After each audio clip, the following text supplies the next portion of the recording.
Syria में राष्ट्रपति बशर असद के पतन के बाद राष्ट्रों ने सीरिया के नए शासकों के साथ संपर्क तेज कर दिया। सीरिया में संयुक्त राष्ट्र के विशेष दूत गिर पेडरसन सीरिया की राजधानी पहुंचने वालों में से एक थे, जहां उन्होंने अपराधों के लिए न्याय और जवाबदेही पर जोर दिया। गिर ने कहा है कि हमें ये सुनिश्चित करने की जरूरत है कि एक विश्वसनीय न्याय प्रणाली के माध्यम से हो और हमारे साथ कोई बदला न हो। संयुक्त राष्ट्र के दूत गिर ने दमिश्क की यात्रा की। इस दौरान उन्होंने कहा कि हमें उम्मीद है कि प्रतिबंधों का शीघ्र अंत होगा ताकि हम वास्तव में सीरिया के निर्माण के लिए एकजुटता दिखा सकें। फ्रांसीसी कार्यवाहक विदेश मंत्री जीन नोएल बोरोट ने कहा है कि एक राजनयिक टीम मंगलवार को दमिश्क में हमारी अचल संपत्ति पर फिर से कब्जा करने के साथ साथ नए अधिकारियों के साथ प्रारंभिक संपर्क स्थापित करने के लिए आने वाली है। वहीं इस बीच रूस के विदेश मंत्रालय ने बताया है कि रूस ने सीरिया की राजधानी दमिश्क से अपने कुछ राजनयिकों को निकाल दिया है, जबकि उनका दूतावास अभी भी काम कर रहा है। मंत्रालय ने एक बयान में कहा है कि राजनयिकों को सीरिया के खामियम एयरबेस में रूसी एयरबेस फोर्सेस की उड़ान से मॉस्को लाया जा रहा है। आपको बता दें कि सीरिया के अपदस्थ राष्ट्रपति बशर अल असद ने कहा है कि उनका देश छोड़ने का इरादा नहीं था, लेकिन 8 दिसंबर को रूसी वायुसेना अड्डे पर ड्रोन हमले के बाद ऐसी स्थितियां बनी कि उन्हें देश छोड़ना पड़ा।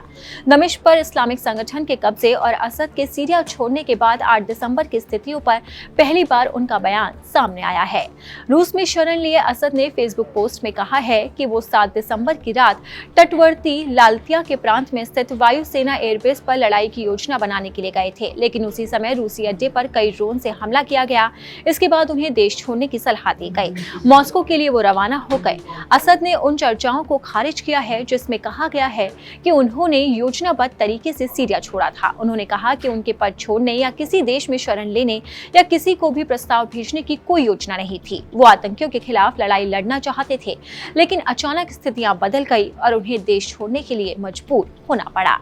8 दिसंबर को सीरिया के विद्रोही गुट हयात तहरीर अल शाम ने 11 दिन की लड़ाई में देश पर कब्जा कर लिया। वहीं विद्रोहियों ने 5 दशक पुरानी असद परिवार की सत्ता को उखाड़ फेंका था। खुद राष्ट्रपति बशर अल असद देश छोड़कर चले गए थे। जानकारी है कि सीरिया में साल 2011 से ही असद और एचटीएस के बीच गृह युद्ध होते आ रहा है। हालांकि असद रूस और ईरान की मदद से विद्रोहियों को खदेड़ने में सफल होते रहे हैं, लेकिन इस बार वो मात खा गए और विद्रोहियों ने दमिश्क पर कब्जा कर लिया। इसके बाद वो देश छोड़कर भाग गए और देश छोड़ने के बाद अब उनकी पहली प्रतिक्रिया सामने आई है। अगर आपको हमारा ये वीडियो पसंद आया तो इसे लाइक और शेयर जरूर करें। अगर अब तक आपने दैनिक जागरण को सब्सक्राइब नहीं किया है तो लेटेस्ट खबरों को जानने के लिए आप दैनिक जागरण को जरूर सब्सक्राइब करें।